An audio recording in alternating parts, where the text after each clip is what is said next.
of the local history centre there, and author, one of whose books I draw your attention to, delightful title, well, at least the subtext, Popular Violence in the English Revolution, underlined the Colchester Plunderers. Sounds like a great pop group too. But we're delighted to have John. He's not just all of these things. He's a very good friend of the Historical Association. Today's talk is the historian's puzzle and the family historian's dream. This is the Essex Great Petition of 1642. And there couldn't be a more interesting echo that arrived in the post today. Here's a link for you. I got my census information. If you can spot the link as we go. And John, I'd be obliged if you can stick a reference in occasionally to a woman, because it's the Day of Women and it's Women's History Month with the HA. Anyway, no pressure there. Thank you very much.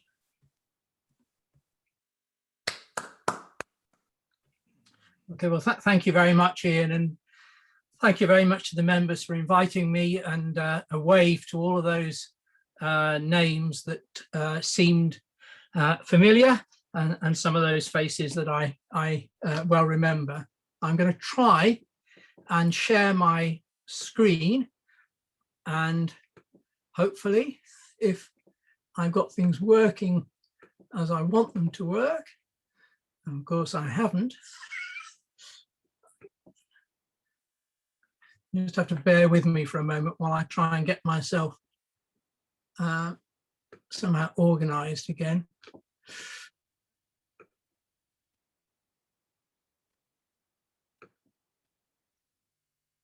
Okay, I'll have to do it. I have to do it in a minute, but I'm going to try to share my screen if I could, which is not.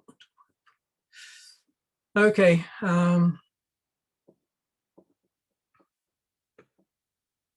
Right. So I'm putting this up for two reasons. One is to replace the missing question mark, which I failed to give you in my title. So it asks if this is the historian's puzzle, and if indeed it is the family historian's dream, and we will see as we go on. I'm going to try and do foolishly 5 things today for you. I'm going to try and start very briefly by saying why counties matter when we try to understand what I call the English Revolution, but other people will call the English Civil War. And then I'm going to go on to look in particular at these 2 Essex petitions, which were sent to Parliament from the county in 1642. And I'm going to begin by looking at the politics of that. What were these petitions about? What were they trying to achieve? And then going to go on to thinking about what it meant to actually be able to produce a petition in the circumstances of the middle of the 17th century. I spent today getting this talk ready with my computer, with broadband, with my mobile phone, with my scanner.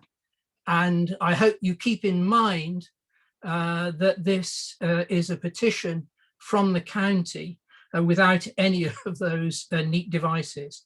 How was it possible to perform petitioning? How could people arrive at a context in which they could actually present thousands of signatures on a petition to Parliament? And then I'm going to go on to show you the petition and to think a little bit about, is it a puzzle? It certainly is for me. And is it a dream for us as family historians? And then finally and briefly, I'm going to try and convince you as to why my obsession matters. Back in 1992, I first encountered these petitions, which are held in the Parliamentary archives. And since then, off and on, I've been trying to make sense of them. Make sense of them because somebody had the clever idea that in order to present a petition to Parliament, it had to take the form of a roll, and that what they proceeded to do was to cut up all the petitions from the individual Essex towns and villages, helpfully, unhelpfully, removing most of the names of those villages and towns, and then to glue them on a continuous piece of parchment so that they could conform to the protocol of issuing a petition.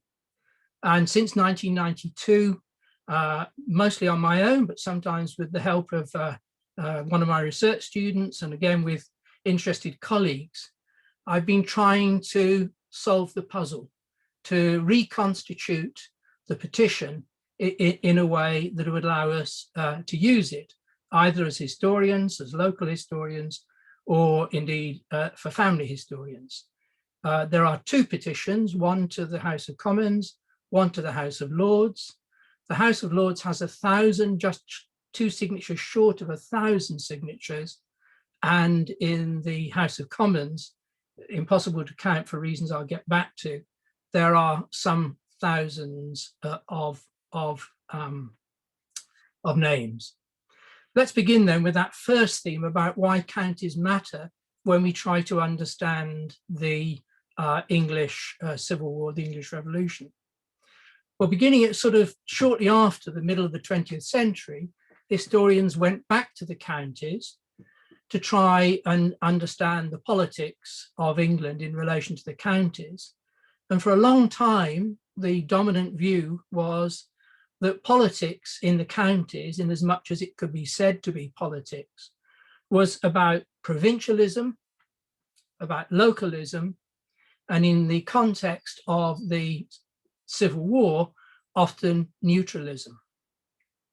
And it's only gradually, as the 20th century ran itself out and into the 21st century, that there's been a radical shift in how historians now think about politics in the provinces and provinces beyond Westminster.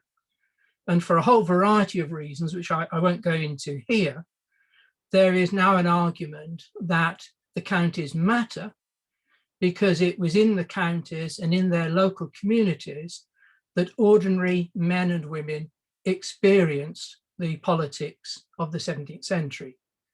In that earlier interest in counties, historians were only really interested in the gentry and above, with the elite. So the change that's taken place has been to try to restore a sense of the politics of the people. And I've tried to play my part in that. Let's go on then to try and look more specifically at the early 1640s from when these petitions come. And secondly, that second theme I was going to say, to talk about context. Very, very briefly, between 1629 and 1640, Charles I had tried to govern without Parliament, but he was forced by rebellion in Scotland eventually to recall Parliament, and Parliament became the focus almost immediately of very active petitioning campaigns from individual communities, from individuals who felt that they were victims of Charles's personal rule, and increasingly from larger conglomerations, one of which was the most important perhaps, were counties. And by 1642, there had been a breakdown of trust between Charles and Parliament, and petitioning therefore becomes an attempt to address the stalemate that existed. Parliament was beginning to have to take measures which you could no longer describe as restoring traditional rule, but it was beginning to have to think about taking measures that the king could point out were radical, new, and, as the king would argue, responsible for troubles in the church and in the state. And in early 1642, there is what's called, what we could call a wave of petitions sent in from the counties to Parliament. Now, many of these survive in the Parliamentary archives, and many more survive in print, it's one of the major changes taking place in the early 1640s, is the sheer explosion of print, and in particular of cheap print. And one aspect of that was the printing of petitions. Now that in itself was innovative, and in some people would say radical. Petitions in the past had been things that were presented in person, in manuscript, which were presented with particular protocols. It's quite significant that when people write their petitions, they talk about kneeling to present them, and they were meant to be advisory, not coercive. That is, you are literally supplicants to the king or to somebody in superior authority to listen to your grievances, and you hoped perhaps take actions to resolve them. Now the 1640s sees a radical break with that understanding of the petition. Petitions are no longer being organized by elites. They're being organized by as mass petitions. They are increasingly employing a language that we would recognize, not just of stating grievances, but stating what the petitioners would hope would be the recipient, in this case, the king or parliament, what measures they should take in order to deal with the kingdom's ills.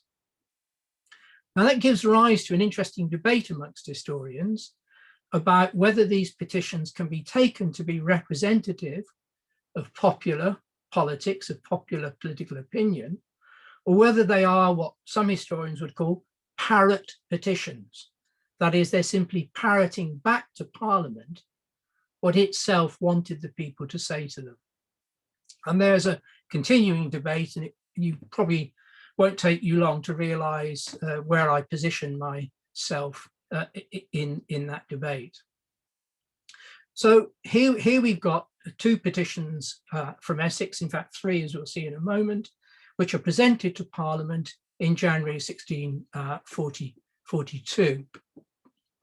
And here's how most historians, most of us, encounter these petitions. By a process about which we would like to know much, much more. They were printed and sold. Now that in itself is, again, another radical departure. And if you look at this petition towards the bottom, you'll see that it claims to be published by order to prevent false copies, but it doesn't actually stipulate what the authority is by which this is being printed. So there's a kind of uneasiness about the resort to print.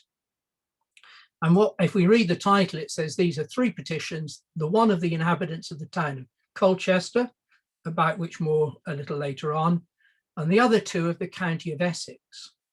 But I want to just draw your attention to the last bit here in the smaller print, which says these petitions were brought by many thousands of the county of Essex and were accepted the 20th of January into both houses of Parliament.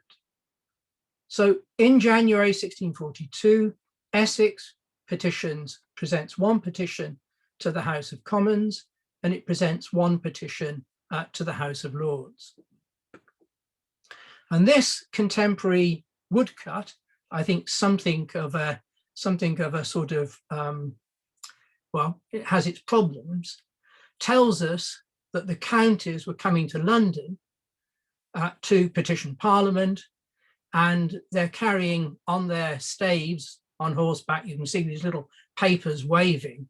They're carrying something called a copy of a protestation, about which I've written a book and I could spend too long talking about. But it says the counties of Essex, Hertford, Berkshire, Surrey followed therein in like manner. So again, what's interesting is we've got mass petitioning, because these petitions are being circulated and signed in the counties, and they're being presented as here by men on horseback, and we'll come back and think about what the significance of horse ownership might be. Now, if we go back to the Parliamentary archives and we look at the actual documents themselves, we'll begin to see that they're rather different in some ways from the petition as printed. This one comes from the county, and it says at the top, although you may find it hard to read, it's presented to the Honourable House of Peers. And essentially, it makes a series of statements, and then it makes a series of requests. And those statements are addressing the crisis of early 1642, in which they don't believe the king can be trusted, in which there's a rebellion broken out in Ireland, and they worry that the king might be trying to bring an army from Ireland into England, and that army would be Catholic. And so it talks about the fears of the Tower of London. They don't trust the person the king's put in as lieutenant. They complain that their arms have been stripped out of the county in order to fight the rebellion in Scotland. They complain that gentlemen that they trust have been kicked off the Commission of Peace. That is, they're no longer magistrates in the county. They worry about the presence of what they call prelates, that is, bishops and popish lords in the House of Lords. And they express annoyance that there are Catholic priests illegally in this country, condemned by law, who Charles has failed to put to execution. And it carries with it a little sting in the tail, which I don't think you'll be able to read, and if you could see this pointer. But it says at the end that the county is suffering in its two main sources in its economy, in terms of the cloth industry, a major employer in the north and centre of the county, and in terms of farming. And it ends with a very interesting phrase, and it says, whereof the multitudes of our people have lived, and the danger of unemployment, that we tremble to think what may follow thereupon. And what they want to achieve by this is they want to make the House of Lords tremble. So this is some way from the conventional protocols of petitioning. And that's the one from the House of Lords. And it's then followed up in a series of signatures, which is, I've counted, and which are too short of 1,000. Here's the petition, essentially the same petition, and this is the petition to the House of Commons. And again, it makes the same sort of observations about the dangers and problems in the country, and it again asks for those grievances to be remedied. But there are subtle differences between this and the House of Lords petition. This one is much more strident about the failure of reformation. They think that Parliament's attempt to reform the church, which they would like to be in a more godly, Puritan direction, is actually being stifled, being stymied by the fact that there are still in the House of Lords, popish lords, Catholic lords, and the bishops. So this has a more radical edge to it.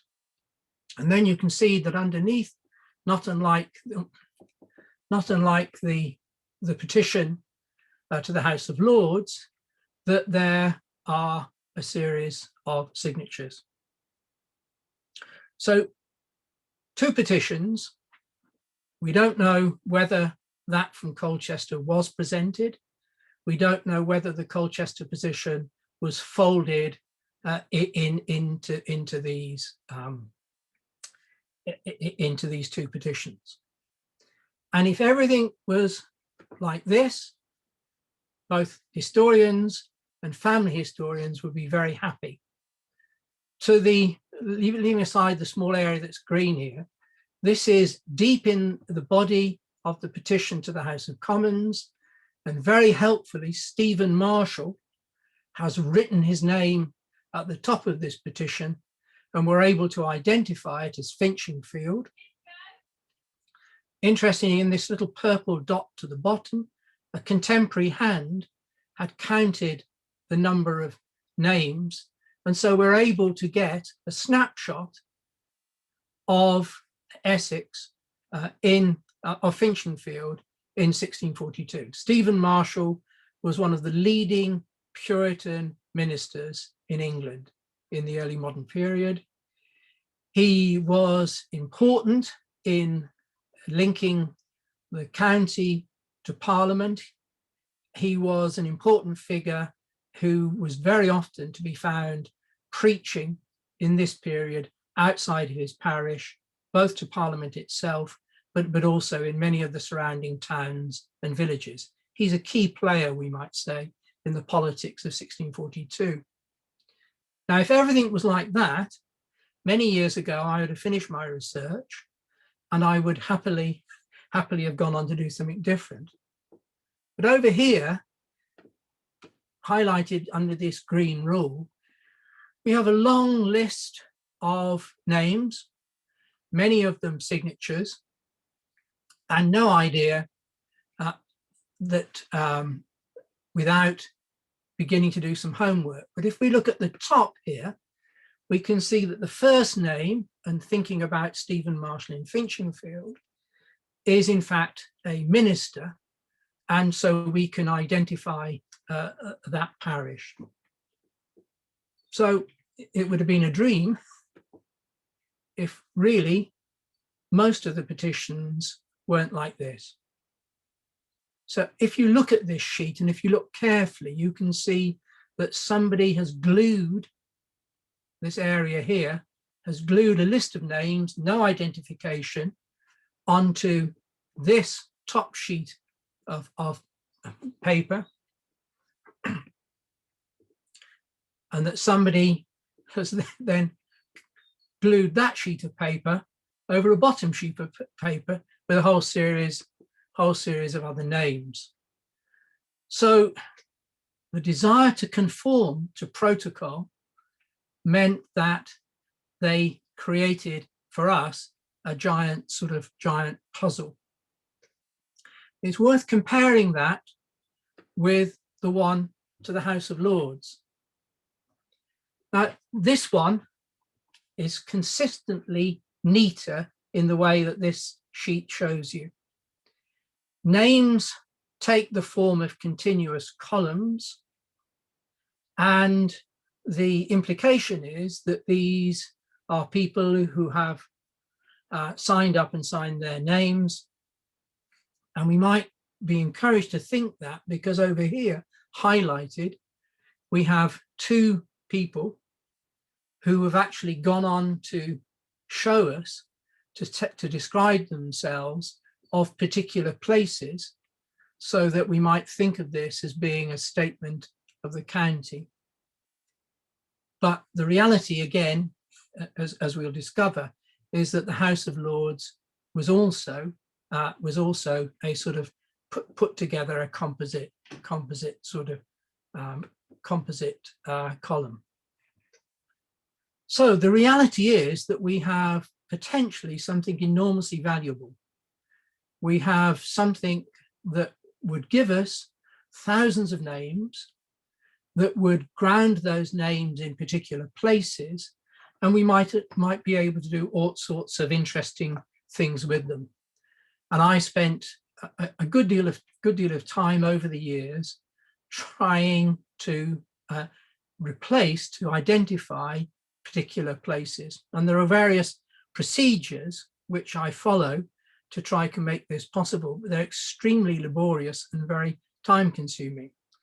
And you'll want to know how many parishes since 1992, working off and on that petition, I've been able to identify. And there's the rather stark news that I've managed to identify with confidence 80 out of the about 405 Essex parishes. That is by seeing if the leading names are those of the local minister or gentleman, by comparing the names with various other valuable listings for Essex, the 1630 ship money assessment, which exists for almost the whole of the county, or the 1670 hearth tax, which I'm sure many of you will be familiar with, which were published very helpfully by Christopher Thornton and colleagues. I tried to do it by looking at unusual names. One of the challenges as you go along is that you hit a name like Silence Maltwood, and you think, great, you know, that's going to be a name that's going to turn up in SEACS on the Essex Record Office's excellent website, and you go to the website to discover that Silence Maltwood is silent.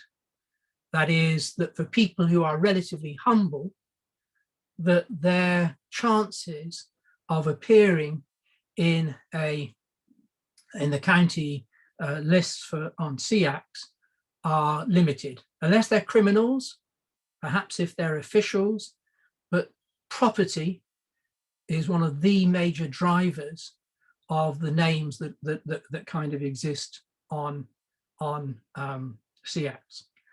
Repentance Bingley, littered through the text, so one or two names with repentance applied to them, which seems to have been the convention in Essex for naming children who were born out of wedlock, who were born to illicit non-married couples. But again, the repentances are not to be found. So it's a long and laborious process to try to do that. Now, I want to move on now to try and think about a little bit more about how these petitions were performed. And if you look at this map, it does tell you something really rather important, which is that petitioning seems to have been a county-wide procedure in early 1642. It doesn't tell you that all parishes and all towns were in fact participating in this petitioning, and that's an important driver for trying to go on to identify more of the parishes than I, in my part-time way, I've been able to do so. But it says that this was a county-wide phenomenon. Now, when you look at the jigsaw puzzle that are these petitions, there are certain things that jump out at you, which say a lot about the nature of 17th century society, and in particular of Essex society. We're talking here about petitions in which it was male married householders who signed the petition and who were, if anything, representative of their families.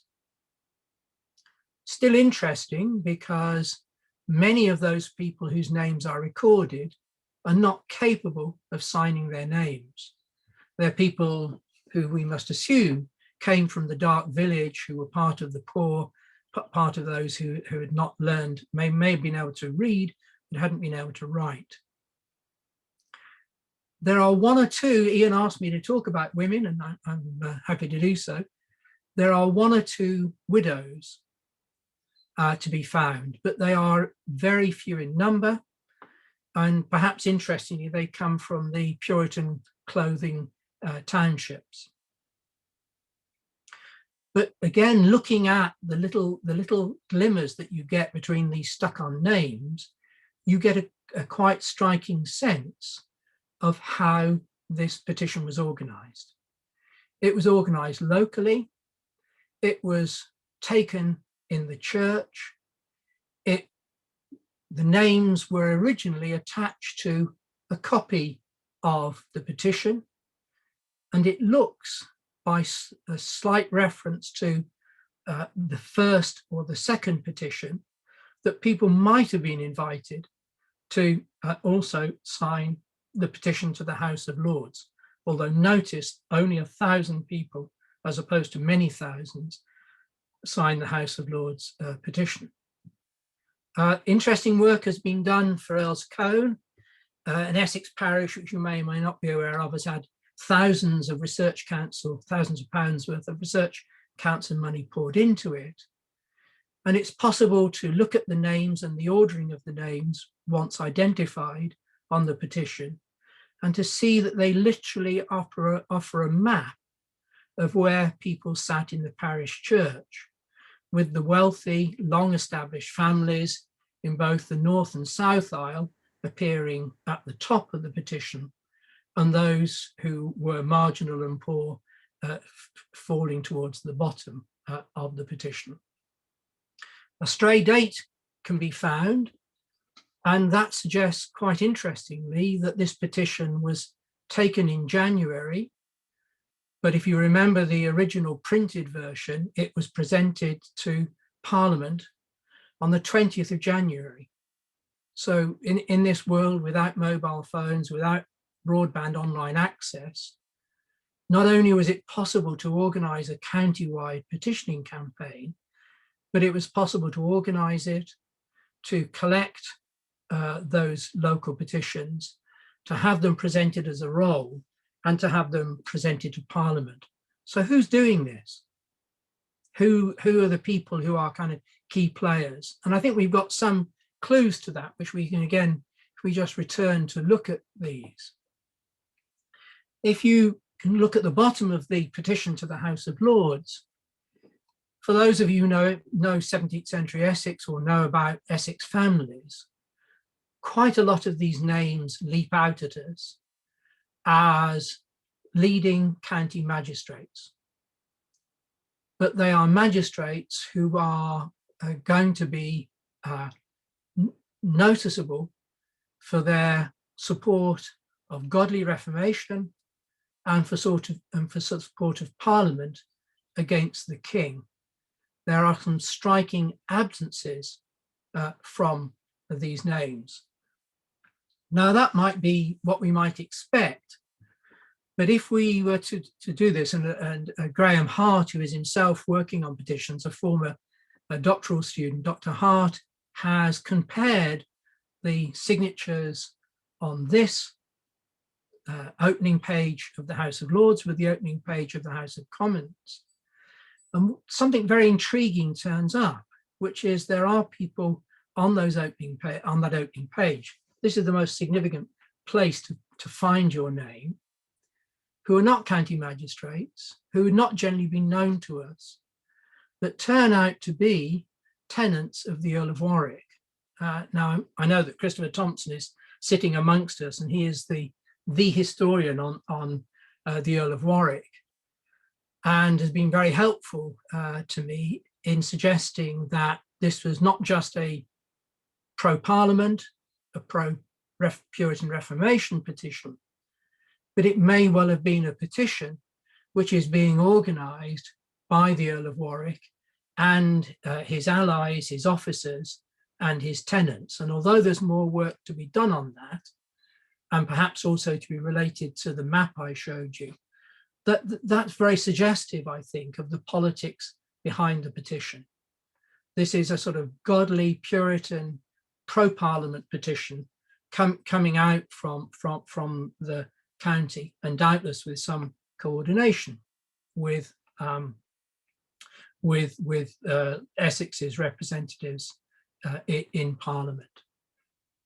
So something that was organised centrally by some active agents, taken down into the parish, and then people were invited to sign or mark their names, presumably having had the petition read to them, possibly from the pulpit, before they in fact sign. Although one of the complaints made in other counties is that people are required to sign something they've actually no idea what they're signing. And when you go to a granular level in the petition, certain names start to jump out at you. And one of my favorites in all this is a man in the Earl's Cone list called Thomas Harvey. And Thomas Harvey, who was a very poor weaver, is nonetheless shown to be there signing this January petition. And I've written about Thomas Harvey because Thomas Harvey is a man who listens to Ralph Jocelyn's preaching, who takes the petition in support of Parliament against the threat from what Parliament describes as popery from Catholicism, and who then feels emboldened to go into the church between services on a Sunday and to take away the prayer book, which he thinks is still unreformed and full of Catholic ideas, and to try and burn it and to swim it. So what the document can start to show us is that it told people that they mattered. Petitions in the petitions before 1640s were presented in the name of counties, but presented by their elites. And as the care with which this petition is collected and then presented, weight of numbers matters. And that's why I showed you on the Finching field that a contemporary had gone through, and if you look down here, had then counted all the numbers for each parish, has counted the numbers so that they can in fact again reinforce this message, which is this is a kind of collective statement of the kind of the interests of the county. So we can see in the act of performing a petition the way in which it can politicize people who live their lives below the level of the gentry, below the level of local elites. And we can begin to think about how that helps to explain events that are going on in the county, while people feel, like Thomas Harvey, that they themselves can take responsibility for reforming their parish church, for popular iconoclasm, and a series of other measures they undertake. Now, I've spent some time trying to do this, and no longer am I responsible for teaching, and hooray, I'm no longer responsible for sitting on committees in my university, and I'm now able to do more work on this. And what I've been able to do with the help of the Parliamentary archive is to generate copies of the petition and to really take it to pieces. So I've now got very sorts of interesting large copies of strips of names, which can then be put together again, not least by handwriting, where the local minister or somebody else has been responsible for producing a uniform list of names. It's possible to start to reconstitute the petition and to move towards identifying them. Now, these petitions were only the start for Essex in the English Civil War and the English Revolution. They were succeeded by a whole series of petitions. By the end of 1642, it was the Royalists who were trying to organise a petition which called upon Parliament for accommodation, which in itself was a sort of an attempt to persuade people that they should support the king in bringing pressure to bear on Parliament. England is now fighting a civil war in order to come to a settlement with the king. And successive changes in the politics of the nation also continue to produce petitions right up to and including the restoration of monarchy with Charles II. Now, in trying to think about the significance of all this, we need to go back to where we started. Historians used to think that counties were distinguished by their provincialism, by their localism, and, although I think this doesn't work very well, by their neutralism. that early work assumed that politics was the preserve of the gentry. It was the preserve perhaps of those who were wealthy and educated, the middling sort farmers, but it consigned the rest of British English society to a state of sort of political apathy. Now, what becomes critical, therefore, is whether these are parrot petitions sent out from the centre in order to be signed by the counties, or whether they are in fact petitions which give people an opportunity to think about the politics of the period and to express something of their own ideas. And I'm pretty clear that performing petitioning, having it in church, read out by the local minister, being invited to sign your name, is itself an act of political mobilization. And therefore, it's important that we try to identify as many of the parishes as we can that still remain to be identified, to see how far this was representative of the county, or how far those who were deeply hostile to what Parliament was trying to do were able to prevent that petitioning process from taking place in their parish. And as I suggested, there are already some interesting absences, perhaps. Maybe they're hidden in the yet to be identified parishes, but perhaps they simply were prevented from participating. Now, finally, what's the significance of this? Why bother? And I think it's important because it tells us that the English Civil War was not just a battle of armies, but it also gives us a clue as to why it became a battle of ideas. A whole series of changes which have been taking place perhaps for a century before the outbreak of civil war, some of which we wouldn't have to think very hard about. The growth of education up to and including the universities, the diffusion of wealth, the increase in printing, and most strikingly, the growing participation in government.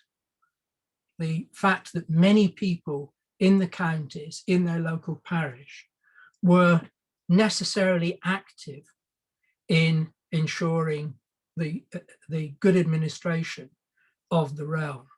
All of those things help to explain why it was that the English Civil War should become a battle of ideas. And these two petitions are sort of a window onto the way in which a county like Essex could find itself becoming politicized by these developments. Thank you.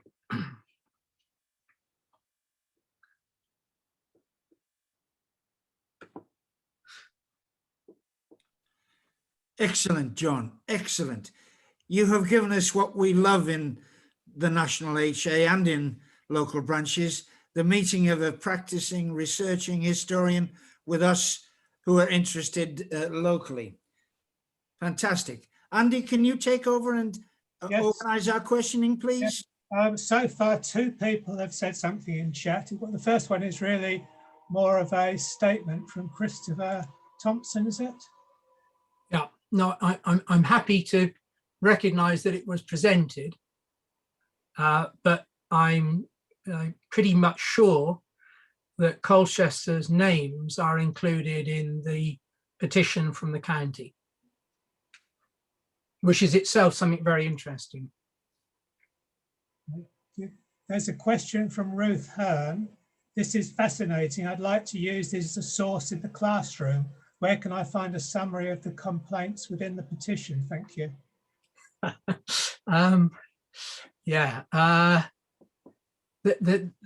There is an excellent book for teaching purposes by a man called Anthony Fletcher. And and my mind has suddenly gone blank, but somebody will tell me. And if I can stride to my shelf for a moment.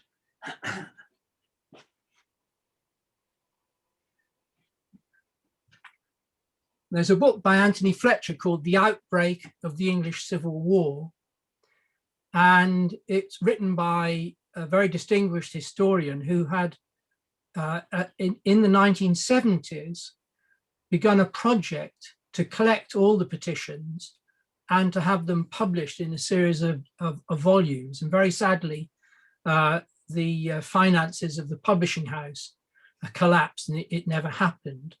But as a result, he wrote that book, The Outbreak of the English Civil War. And there are 2 very good chapters which would give you details of the nature of the petitionings. If I can somehow share my screen again for a moment, if you bear with me. And sat at the bottom here is my email address, and I would be very happy if Ruth were to write to me. I will make it possible for her to have copies of the petitions. They're very concise, and you'll very quickly be able to see what the grievances are. Okay, thank you. There's a question from Graham Hart. Was the petition signed at the end of the morning service? And can we find any parishes where we know the leading gentry family were royalists? Hello, Graham. The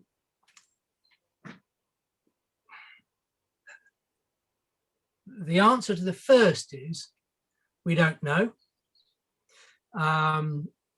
We would very much like to know.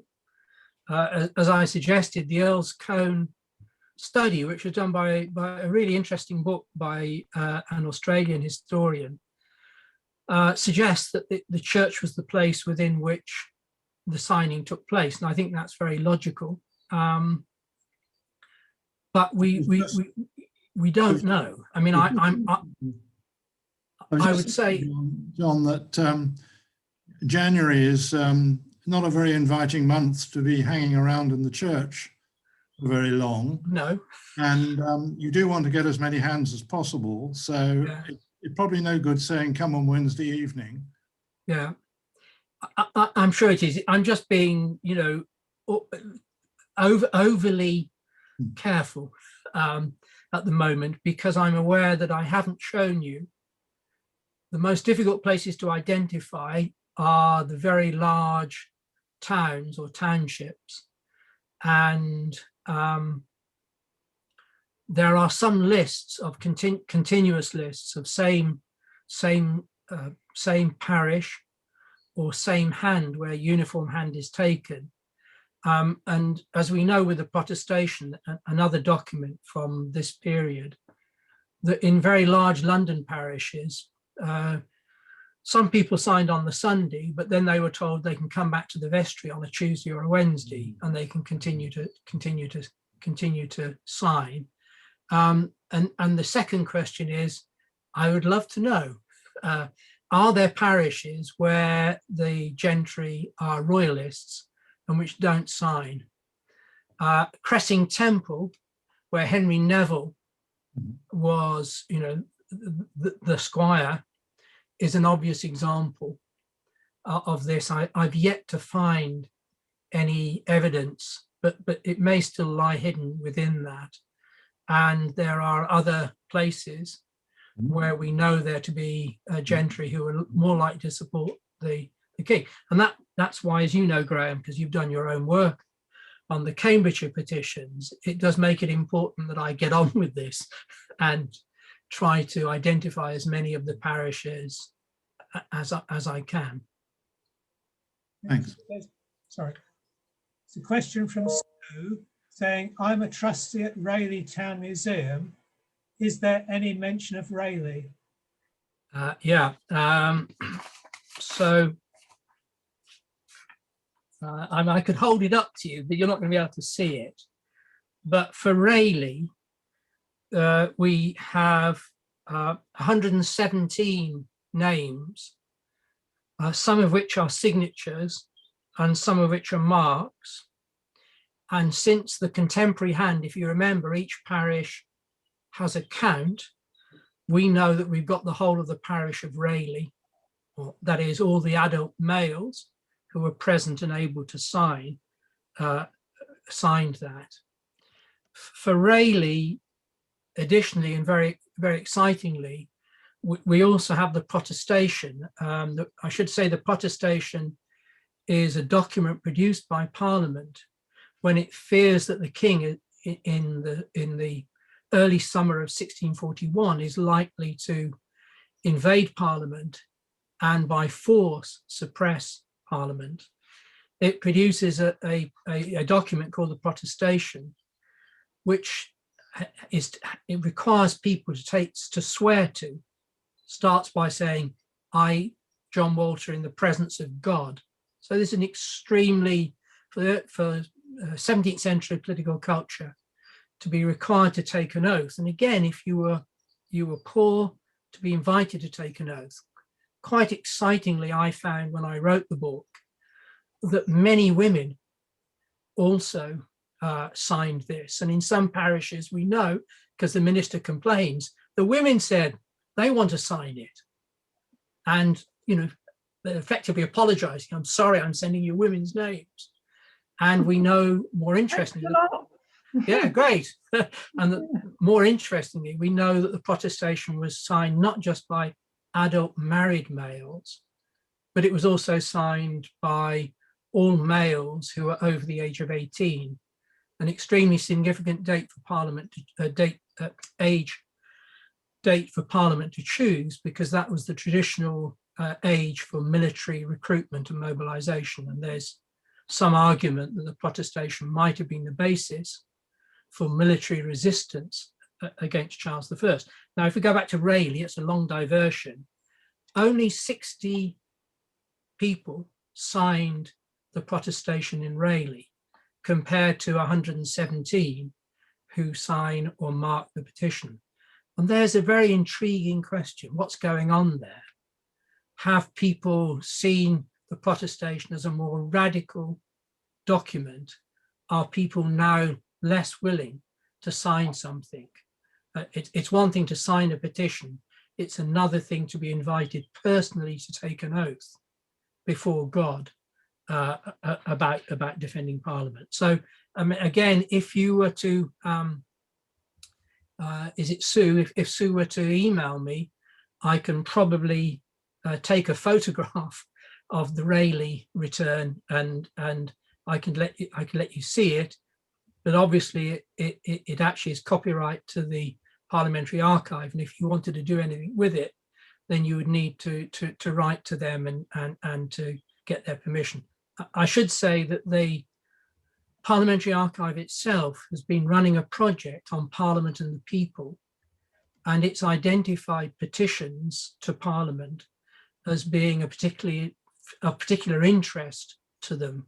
And so they would likely to be, I think, sympathetic to a local community writing in to say, you know, could we actually perhaps, you know, exhibit the names on that.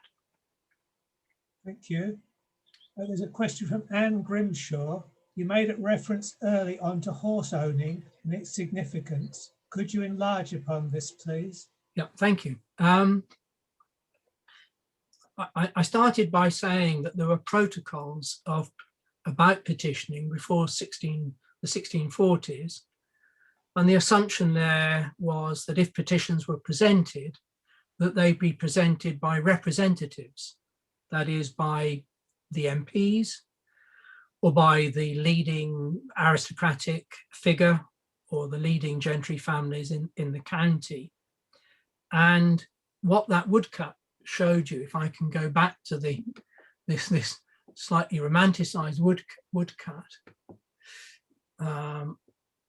what it shows you is this is what was happening, that people were riding from their counties to Parliament in order to present their petition. And the significance of horse ownership, apart from the fact if you're going to go from Essex to Westminster, then far better to be doing it on a horse, it is that suggested some degree of wealth and social status. So this looks like, if it was happening, then it was happening amongst those who were perhaps of the gentry, but below the gentry, who were prosperous merchants, prosperous farmers, people who were able to keep and feed a horse. So it gives some clue to the sort of process of presenting a petition. But none of those people are kneeling, by the way. Thank There's you. a question from Peter Evans. Have the Free Burgess family names, e.g. Colchester, been of help? Please say that again. Sorry, I missed it, and I'm just struggling with my screen at the moment. It's from Peter Evans. Have the Free Burgess family names, e.g. Colchester, been of help? The Burgess names, you mean members of the corporation? I don't know if Peter Evans could explain further. Yeah. Okay. No, I can see it. I can see it. Thank you. So in this piece of detective work, there are certain things standard for the county. That's the first place that we'd want to go and look. And because, going back to Graham Hart's question, we think they were most likely to be taken in church.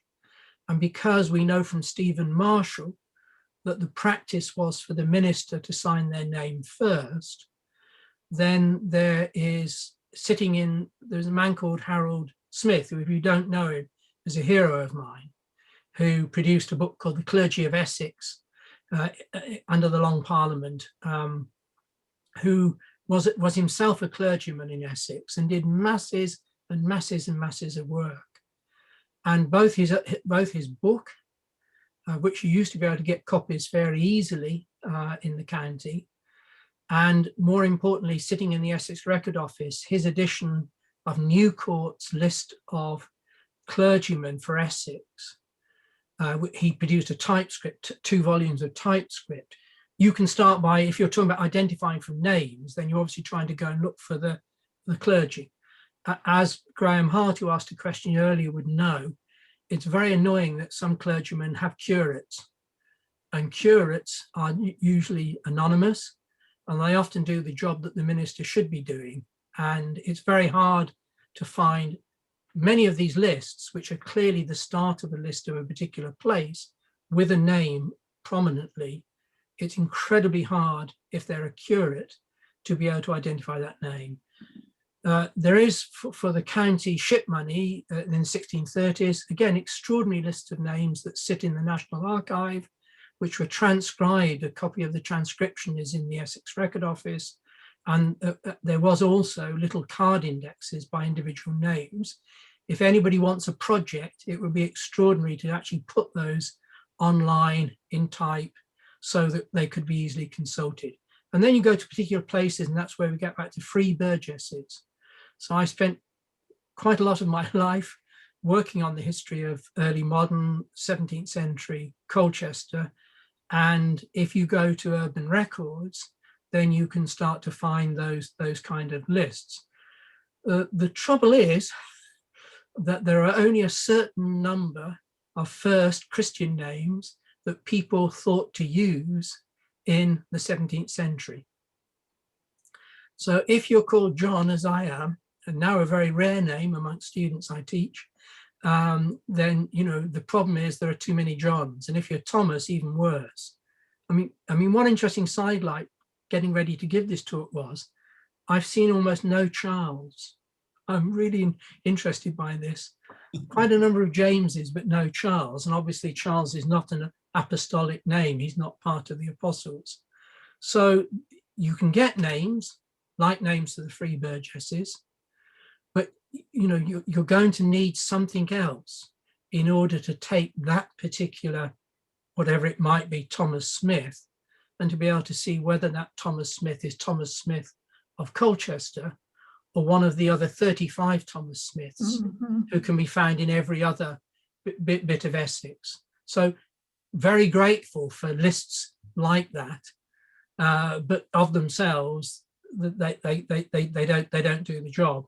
And what you're often doing when I'm doing this, now I've got these little jigsaw, these little reconstituted, cut up parishes, is just working through the names. And as those of you who are family historians and those of you who know the period will know, that neo-local movement was extremely common. People might be born in one place, might hold land in one place, but might have a life cycle that takes them around. So it was a job and a half to distinguish Romford from Hornchurch, for example, because many people in the course of their life can be found in these identifiers in both of those places at different points in their life. But yeah, and Colchester is my big aim. I mean, I do think that Colchester is embedded in this, and you know, watch this space, but not in a hurry. Yeah. From Richard Jones, have you been able to identify Little Baddow as a parish on the petition, as the protestation for Little Baddow exists as well too? Well, I think I've got good news for you, I believe, but I better just check. And no, I don't have good news for you. Somebody earlier asked me about if I'd like a copy of the Little Baddow presentation. Is that the same? Is that Chris? Is that you, or is it somebody else? Before no, it's Richard. I haven't been able to identify it. I think I might. I've got another list of possibles. So as I start to build up some hits, then I move things from just this, you know, unidentified mass into separate folders. And I did at some point transcribe the protestation returns for Essex, but if you have a copy, I would really like to see it. You may not know, but partly as a result of my book, two things happen. One is that the Parliamentary archives have now put online for every Essex parish for which there is a protestation return in the archive as opposed to in the parish register. They've put them online as a facsimile document.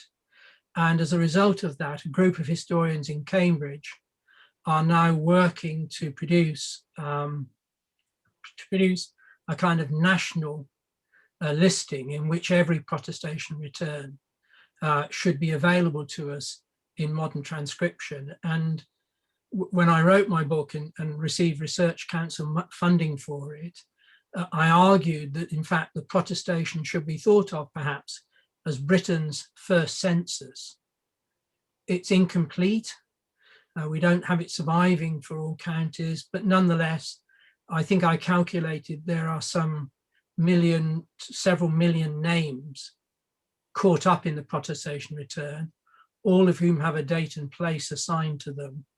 And I'm looking forward to when those historians are going to produce this work. A man called Clifford Webb, some of you might know him. He's been a very distinguished figure in transcribing many things that are to be found in the National Archive for this period. Is one of the key researchers working on that.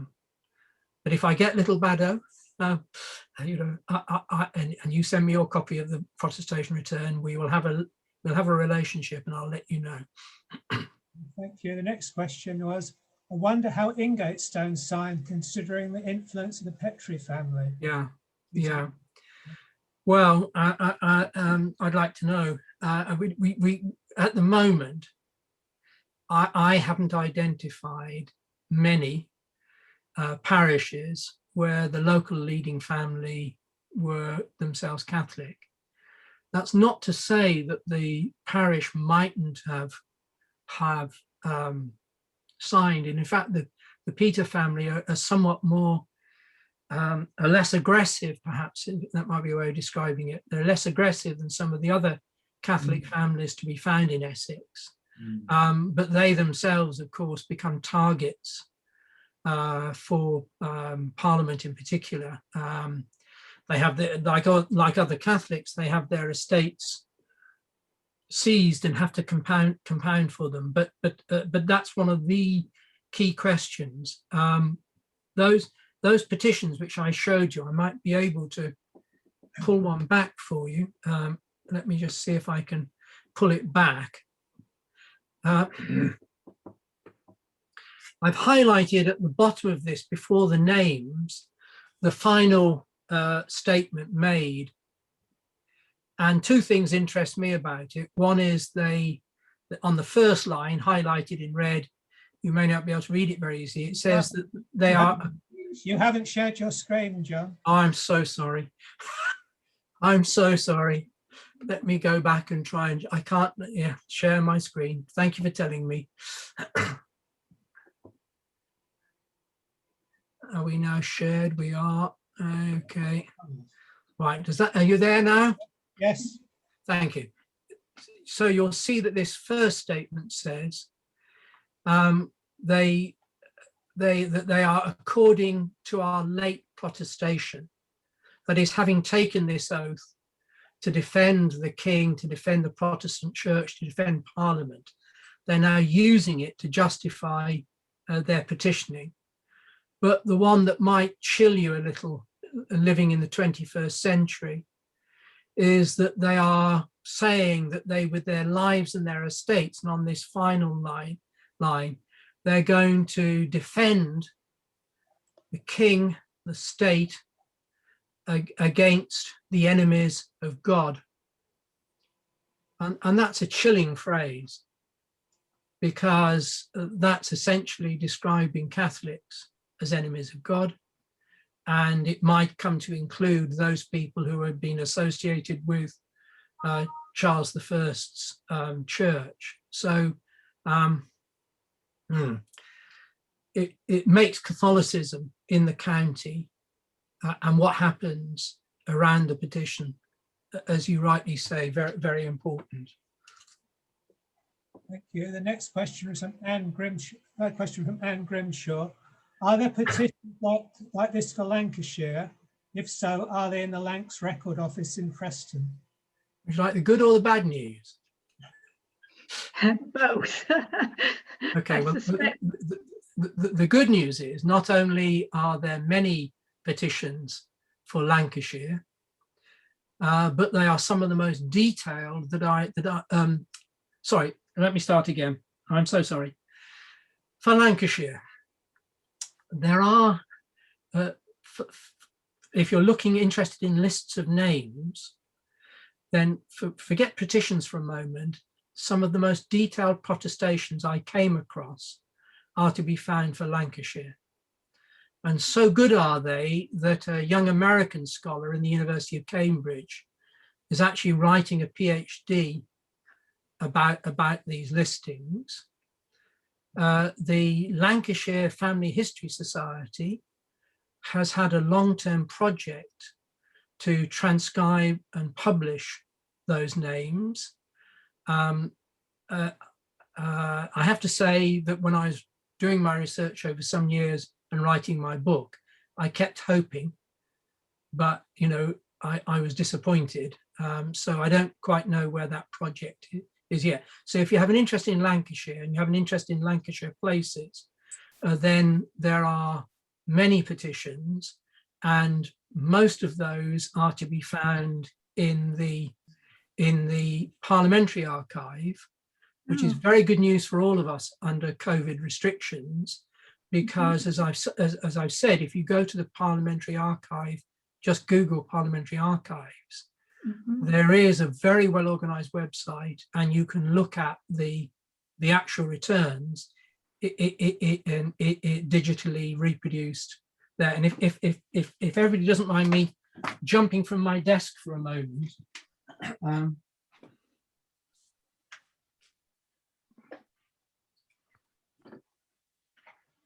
I'm a great fan of family history societies. They do extraordinarily good work. And this book, which you may or may not be able to read, does it does it get itself reversed, or can you see No, it? no, it's fine. It's fine. This is an extraordinary book produced by the Federation. It doesn't cost a lot of money. It's the very familiar name, Jeremy Gibson, who's done extraordinary books like this.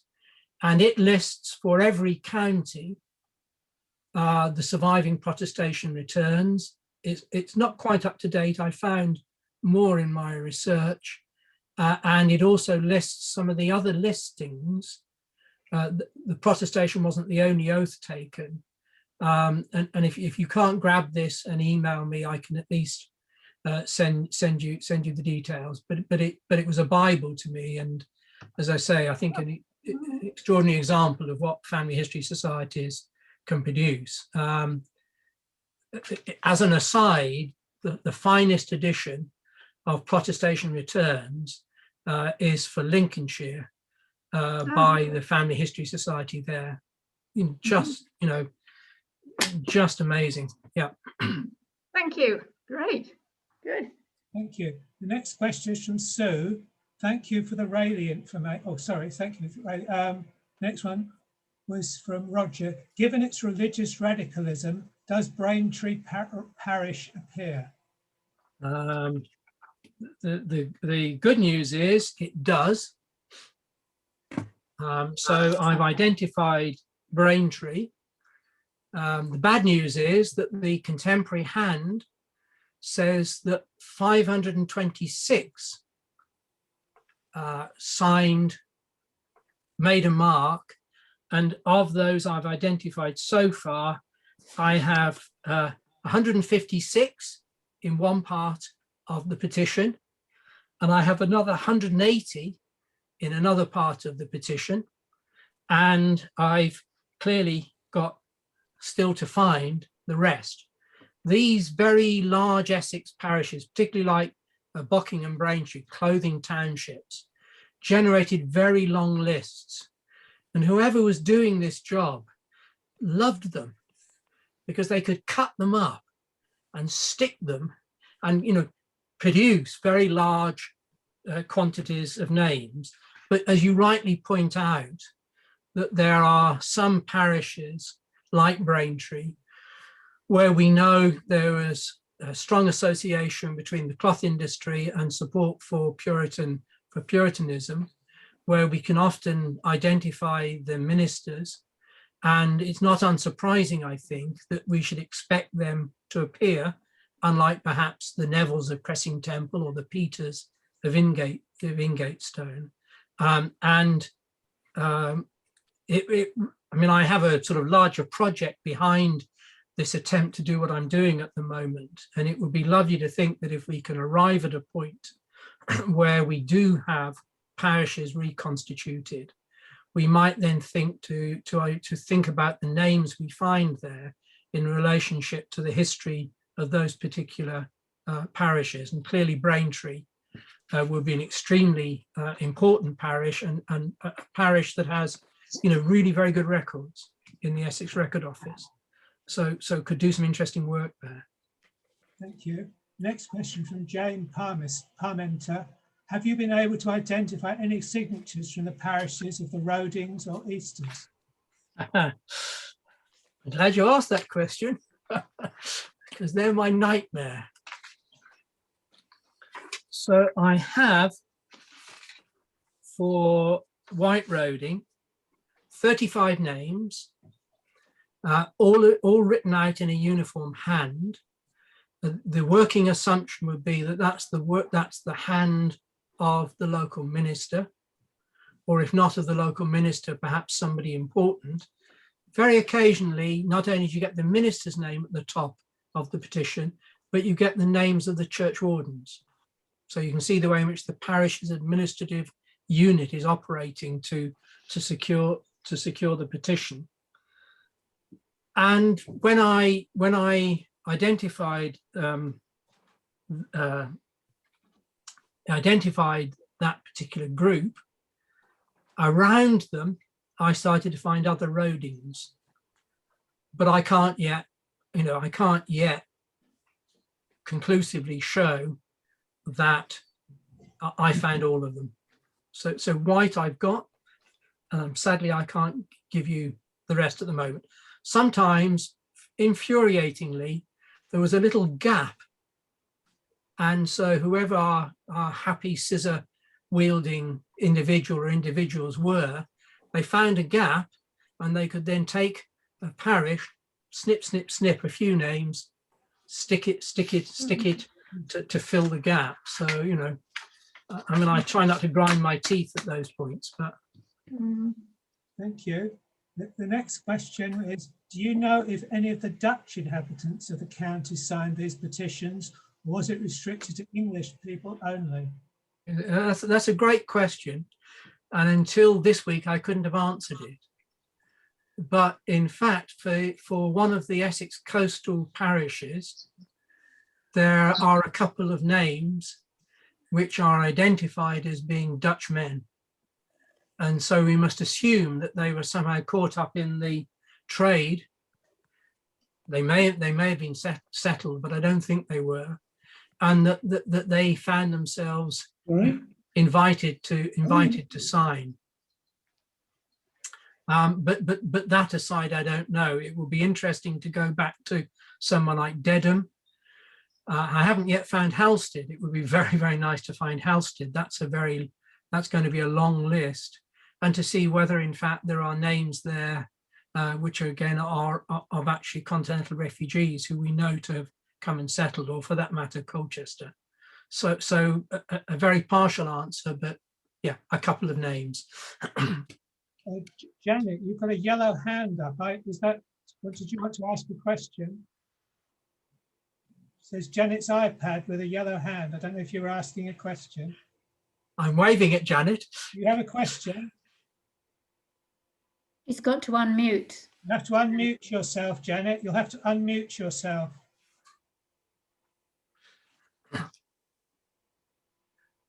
She's on her iPhone. You need, sorry, that was this camera. You're taking the camera off, but you still got your mute. Can I ask a question while Janet's doing it? Do you have an idea of roughly the number of signatures and what sort of percentage have you identified? I should have been able to tell you that, but my 4-year-old granddaughter lives with me, and this week she went back to her to her nursery, and as you perhaps know, nursery is a great place for spreading disease, and all I'll say is you're lucky to have me sitting in one piece standing in front of you. So I had an ambition to go through and count the contemporary hand identifiers of those numbers. So I can tell you that it's some thousands. I think for what it's worth, these are strange figures to bandy around. Perhaps the population in mid-17th century Essex was give or take something like 100,000. You then got to start to work with the figures demographers give us to use a multiplier of 4.5. So you need to divide that population by 4.5 to get back to the number of households and therefore the potential number of signatures. And then you have to do a further calculation, which is to take away those who were women and those who are children. And it is possible under there's been extraordinary good work done on the demography of early modern England by the Cambridge Group for the study of population. And it would be possible to arrive at a figure of some thousands, some figure that was very, very far away from the 100,000 figure we started with. And so I think that my kind of working assumption at the moment is, and I'm sorry I didn't have time to at least count those estimates, was that there is going to be some gap between the number of signatures, even if they're in their thousands, that the petitions hold, and the number of signatures we might have expected to find. And that might be a couple of thousand, it might be a couple of thousand, give or take 1,000, and at the present we simply, not able to answer your question. Do you have a feeling for what percentage of the signatures you've actually gone through? Have you got to 50%, 20%? Oh. So this is an obsession of mine, and it's an obsession which, if you are employed by a university, you're not allowed to pursue. Because in a university as a researcher, and I ended my life as a research professor, you are not only expected to do research, you're expected to raise money for research, and in order to raise money for research, you have to publish. And in order for the university to be rated for the distribution of funds by the government, there's an additional reason for you to publish. So a project like this, which when I started it had no immediate outcome, is not something of which anybody currently working in a university would be advised to undertake. A university would be, well, perhaps we'll say no more of that. So I have literally gone through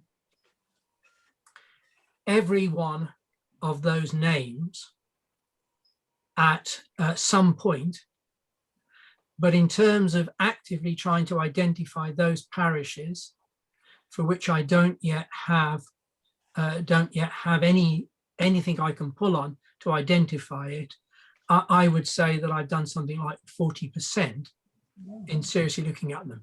If anybody out there wants, as I say, to do a fairly simple task of putting the ship money into typeface, either online or otherwise, it would probably be a key to unlock this petition, because that's in the late 1630s. This petition is in 1642.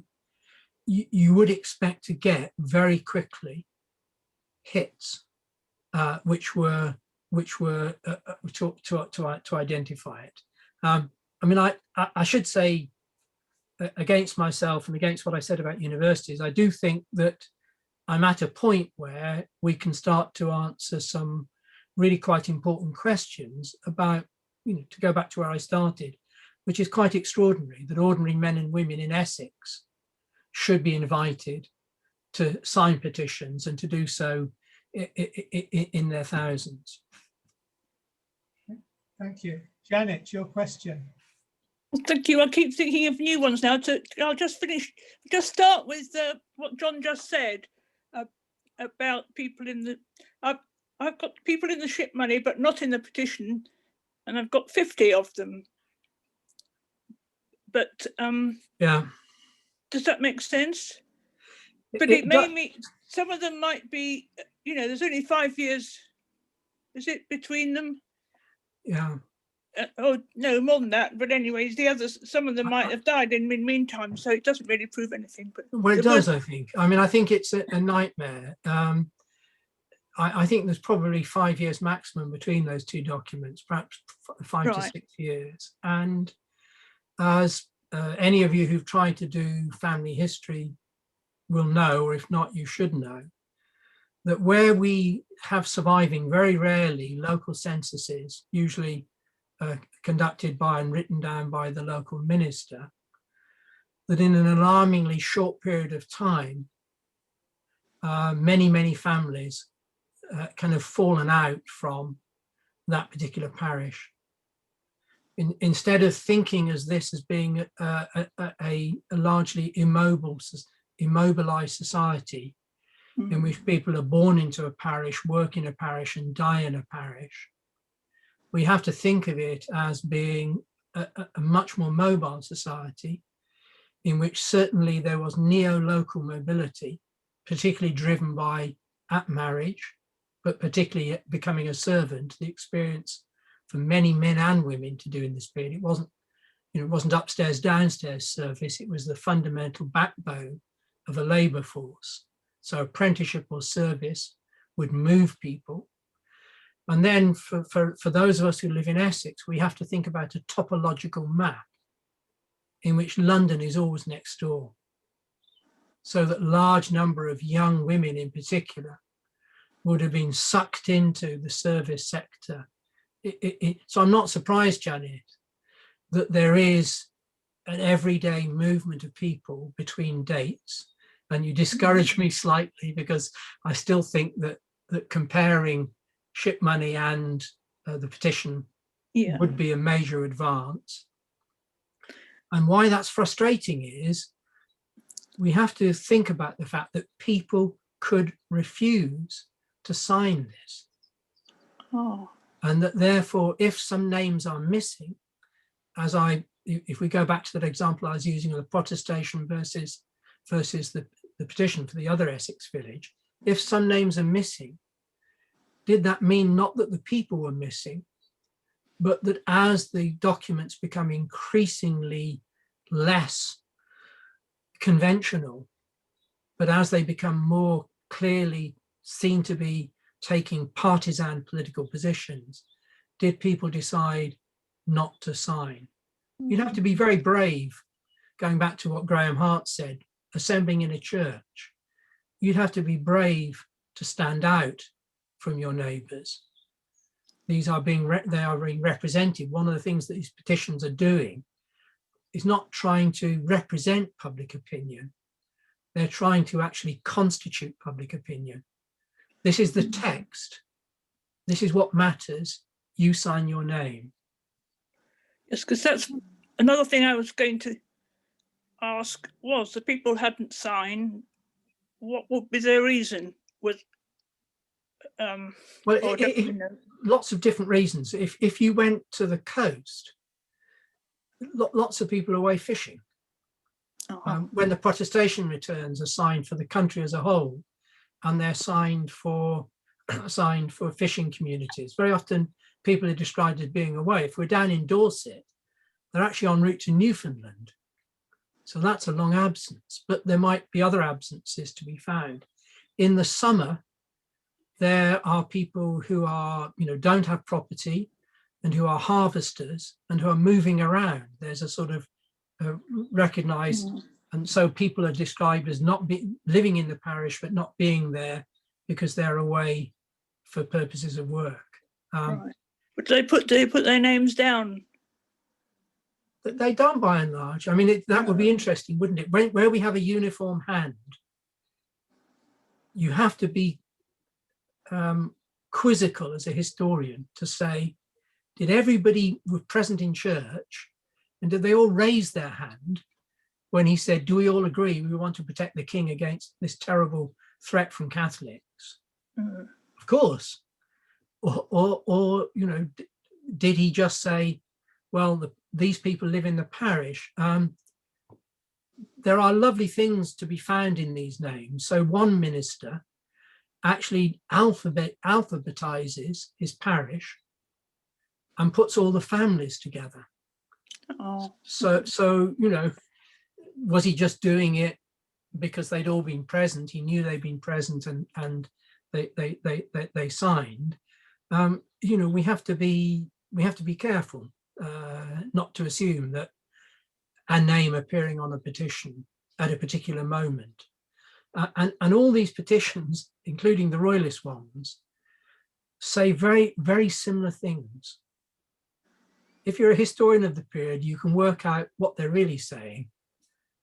But I guess if you were living through this extraordinary time and you heard the word king, you perhaps thought, well, I'm being a good subject of the king by signing my name. One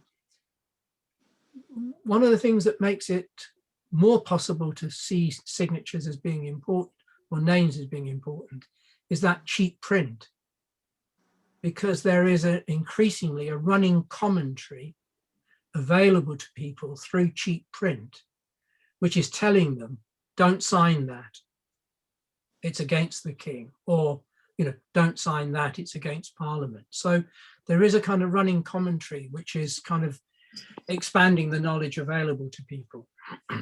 Forgive me, John. I've got my own burning question about literacy, but I Yeah. think I can email. I think you have worked so hard for us, and you either want to get back to your work or recover. Can I call upon Shirley Durgan, please? Hi, John. Hi, Great to Shirley. have you in Essex branch again and see you Yeah. again. I think the interest generated in the Q&A session just illustrated what a great talk that was. Thank you very much on behalf of everyone. Well, thank everybody.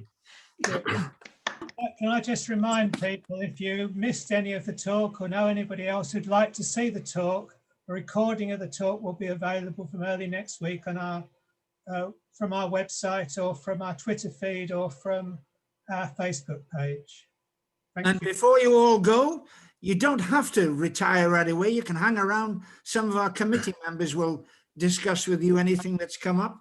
But I want to point out 10th of April, 2021, which is our next meeting, same time, same place, your rooms, when we'll have a talk on Lady Jane Grey by Dr. Nicola Tallis. Thank you all, one and all. Loved it. The same Zoom address as well. Thank you. Thank you. Oh, right. Cheers, John. Excellent. Yep. Right, I shall next time I shall look forward to the blues harmonica.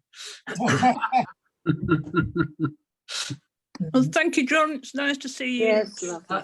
I have some thoughts talking to you, Janet, about perhaps jointly publishing that will you very kindly once gave me, Lady, was it Jane? Oh, Bernardiston. Yeah. Yeah, funny. I was just looking at that today for the first time for ages. She was quite a one, wasn't she? I've now actually got the original from the National Archive, and I'm. Oh, good. Would you be interested in doing a joint piece? Don't want to commit you. I'm not sure I can do much new, but I've got what I wrote before. Yeah. Could you put your name? Could you put your name on something? Hmm. There's a joke. Can you put your name on an article if we write it? Yeah. Excellent. That's going to be a good thing. Excellent. It would be. I'll be in touch then. Be great. I look forward to it. Okay. I'm afraid Bye. I seem to have moved on a bit Yeah. from your century. Surely Anyway, not. lovely to see you, John. Okay. Bye. Bye. Sorry we couldn't take you to lunch, John. Yeah. Don't worry. I'm pleased to be here. When I agreed 18 months ago, little did I know that, I wouldn't be inside a record office or a library for the last, 12 months. You Come will on. take a token of our appreciation, though, please. I'm happy just to have had people on a Saturday afternoon who share my enthusiasm. That's absolutely fine. We're sending a donation to VCH, I think. That would be even better. That would be great. Well done, Andy. Ian, did you see my note to you? Oh, I just said, Ruth, who was asking about references and things for schools. I understand you're doing a talk, aren't you, Ian? Not in Essex. No, in Exeter, but only virtually. But anyway, I only sent it to you privately, so it doesn't matter.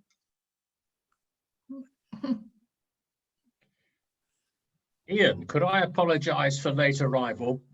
Problems with internet stability today. Oh, tell me about them. I'm going to have to change my machine. I'm only here by the skin of my Wi-Fi or whatever. I only remembered at 2:31. Oh, shame on you.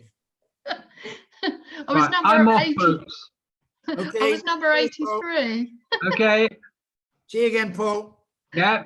See you, Paul. Bye. Bye. Bye. Yeah, sorry, Andy, for getting in really late because I was number 83 out of 91. Was that our total, Andy? That's 91. That's excellent. That's 100 or so because there's quite a few. There's 2 people that can make that. Yeah. That is brilliant. I took out the extra cover in case there's more people, but I don't know whether to do that next month or not. I'll have to think about it. Martin, can I thank you for getting John? He was good, wasn't he? Very good. He is Excellent. very good. That's what our HA talk should be about. We're on the frontiers of what people know. I mean, And don't know. yeah, well, in our case, yes, don't know. Yeah. John, I like the treatment of the teacher. Did you know the teacher who was asking? I'm not quite sure where she was from, so I might try and inquire next time she's in the meeting. I don't know her. But that Is was it somebody called Ruth, wasn't it? but that's music to hear those things dealt with. carefully. Because I was suggesting to Ian that she could listen to his talk as well. No. His Exeter talk about. Yeah, Ruth Hearn, Hearn. I'm going to go and get a cup of tea now. So bye, everyone. Nice to Thank see you you. very Yeah, much. I'm going to make a coffee now as well. So Well, for all of us. Yeah. send it through. Liveroo to take it round to us. I'll have a biscuit. It ought to be a Bourbon, as with the Historical Association. Oh, Or a Garibaldi. Well, Yeah. indeed. There must be a third one somewhere. Yeah, digestive, but I'm not quite sure who that relates to. No, I'm struggling on that one. That's more of a public health one. Yeah. I think politically Garibaldi is probably more acceptable than Bourbon, isn't it, really? yes. It depends on your political stance, I suppose. Well, yeah. Don't start us all off.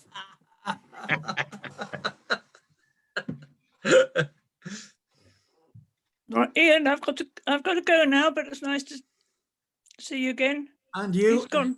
and thank you for the questions. You're welcome. Sorry, they got a bit long. Hey, Oh, they were interesting. yeah, and Thinking of new ones as he went along, you know. But I don't know whether I did my question right because I think it went to Shirley or something. I'll discuss that another time, though. You just Anyway, good to see everybody. and you, Thanks for your company. See you Bye. soon. yours, bye.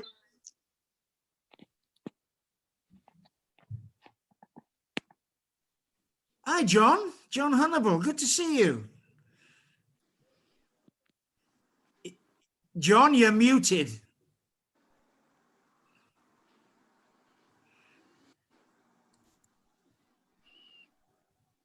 Excellent, you can be with us. Bet you enjoyed that too.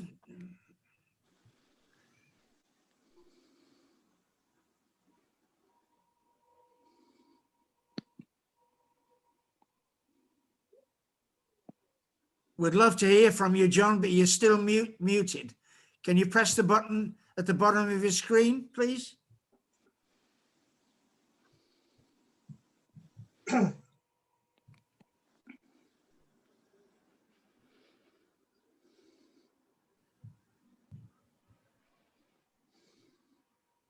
Never mind. Good to see you anyway. Wendy?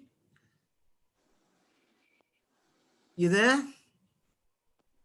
Yes, can you hear me? Yeah. How are you? How are you? I'm okay. I'm in the middle of some drastic dental work, so that's why I'm covered up. I should be okay by April. Hope it's not too painful. No, it's not. No, it isn't painful. Anyway, I'll see you in April. Yeah, see you, Wendy. Yeah, bye. Well, Andy and Jenny, thanks to Jenny as well, Andy. Yeah, indeed. Brilliant job. Cracking, Very good. cracking. Well, The next meeting will be just before the hairdressers open, won't it? So that should be interesting. That won't improve anything then. okay. Well, goodbye to everybody. Have a Yeah, time to Yeah, switch thank it you. all off. Thank you very much Yeah. for that, Andy. It's really good. Bye. bye.